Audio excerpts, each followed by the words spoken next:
C'est déjà la seconde partie de Moteur. Merci de nous rejoindre. Bérénice, direction Mété. Et à propos de Mété, je vous rappelle que dans 15 jours se déroulera le Superbiker de Mété.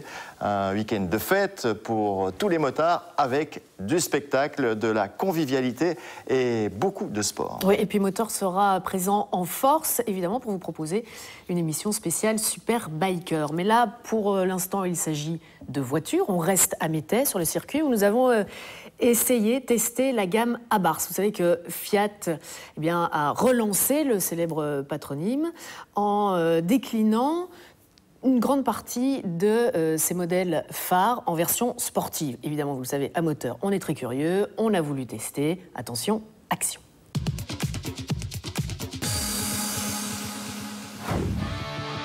Abarth, un nom mythique qui renaît de ses cendres pour proposer une nouvelle gamme directement inspirée des gènes sportifs du constructeur italien.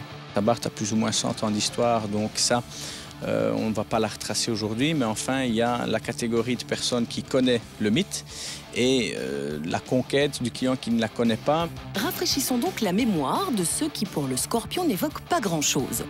Carlo Abarth a lancé sa société en 1949, une société spécialisée dans la préparation de voitures de course, principalement des Fiat. Préparation de voitures, certes, mais aussi d'accessoires avec, par exemple, les fameux pots Abarth. Les Abarth 595 et 695 SS, mais aussi les barquettes qui ont fait les beaux jours de la Targa Florio qui ont connu leur heure de gloire. Abarth qui produira également des monoplaces. Abarth est repris ensuite par Fiat en 1971 et s'occupe alors de décliner des versions sportives de certains modèles du géant tourinois. Dès lors, Fiat s'implique en rallye avec d'abord les 124 Spider et ensuite la mythique 131. Et puis Abarth tombe dans l'oubli jusqu'en 2007 où la marque est ressortie de son tiroir avec la Grande Punto Abarth impliquée elle aussi en rallye. Le slogan d'Abarth est à l'image de son logo, petite mais méchante. Coup de loupe donc sur l'Abarth 500 et de ses multiples déclinaisons, sur base de la Fiat 500 qui cartonne depuis plusieurs années. L'Abarth offre du punch et une finition exclusive.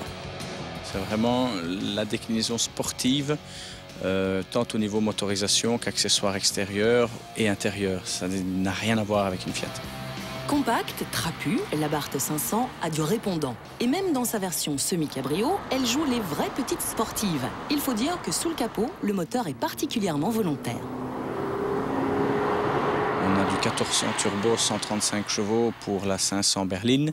1400 turbo, toujours 140 chevaux pour la 500 cabrio en boîte MTA ou en 135 chevaux en boîte manuelle. Et oui, car la 500 peut être munie d'une boîte auto avec commande par palette au volant, ce qui rajoute encore au plaisir. Et puis, le client en potentiel n'a que l'embarras du choix sur les différentes possibilités de personnalisation. Quoi qu'on veuille, scorpion, pas de scorpion, toit damier, pas de toit damier, stickers, pas de stickers, différents modèles de jantes, différents coloris de cuir. Oui, c'est mieux qu'au restaurant encore. Et puis bien sûr, il y a la Punto Evo Abarth. C'est une catégorie au-dessus en termes de dimension, mais aussi de puissance, puisque sous le capot, le 1400 turbo développe 170 chevaux avec une possibilité de réduction à 163 chevaux pour diminuer le montant de la taxe d'immatriculation. À l'opposé, une version plus puissante est disponible depuis peu.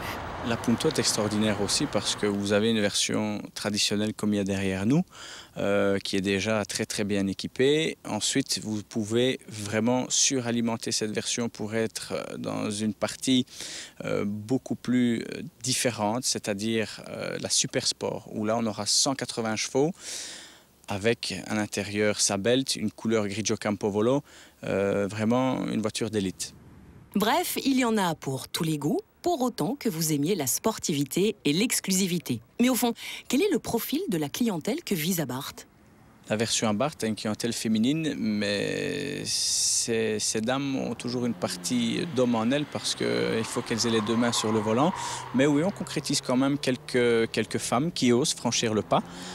C'est assez extraordinaire, c'est vrai ça. On a aussi la clientèle Fiat qui veut se diversifier, qui saute, qui franchit le pas. Mais on a beaucoup de clientèles différentes, d'autres marques. On va vraiment à la conquête et ça, c'est extraordinaire pour la marque Abarth. Et il faut se rendre à l'évidence, les noms ou les labels qui ont une histoire comme Abarth ou encore Gordini, Alpine chez Renault, GTI chez VW ou Peugeot, DS chez Citroën, c'est une force marketing incroyablement efficace, pour autant que les responsables utilisent le nom à bon escient.